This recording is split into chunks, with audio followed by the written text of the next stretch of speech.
Kalingap Rab hindi makapaniwala. Kaila, pinagsamantalahan ng sariling ama. Mapagpalang araw mga kalinga. Alam mo na ba ang latest? Tara, ating alamin. Pero bago ang lahat, pakisubscribe mo muna ang aking munting channel, pati na si Kalingap Rab at Kuya Bal Santos mo. Maraming salamat po. Hi mga Kalingap, welcome back sa ating channel. Ngayon, pag-uusapan natin ang isang kwento na talaga namang nakakaantig ng puso. Ito ay ang kwento ni Kaila, isang 18 anyos na batang babae na lumalaban sa kabila ng mga napakabigat na pagsubok sa kanyang buhay.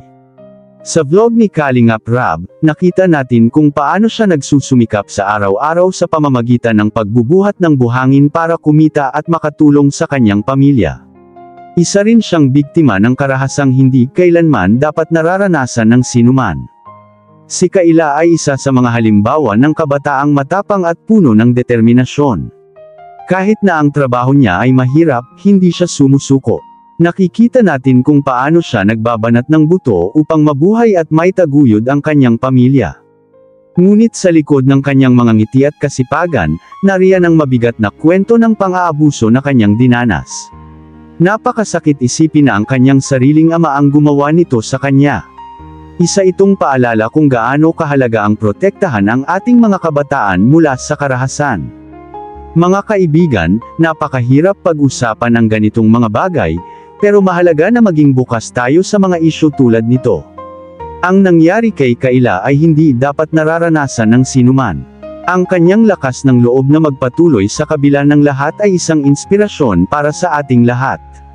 Sa ganitong mga pagkakataon, mahalaga rin ang suporta mula sa pamilya, komunidad, at mga organisasyon para matulungan ang mga biktima na makabangon mula sa kanilang trauma. Gusto rin nating pasalamatan si Kalingap Rab sa kanyang ginawang pagtulong kay Kaila. Dahil sa kanya, nabigyan ng bagong pag-asa si Kaila. Hindi lang ito tungkol sa material na tulong, kundi pati na rin sa pagmamalasakit na ipinakita niya sa batang ito. Talagang saludo tayo sa mga ganitong tao na nagiging liwanag sa buhay ng iba. Mga Kalingap, sana ay suportahan din natin ang mga tulad ni Kaila. Pwede tayong tumulong sa pamamagitan ng pag-share ng kanyang kwento para magbigay ng awareness o mag-donate sa mga tulad ni Kalingap Rab na tumutulong sa mga nangangailangan. Huwag nating hayaan na ang mga biktima ng pang-aabuso ay mawalan ng pag-asa.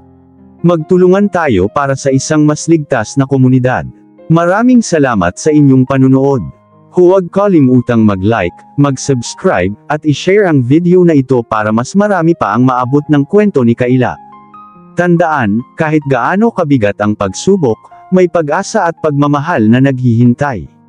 Hanggang sa susunod na video, mga Kalingap. Ingat kayo palagi.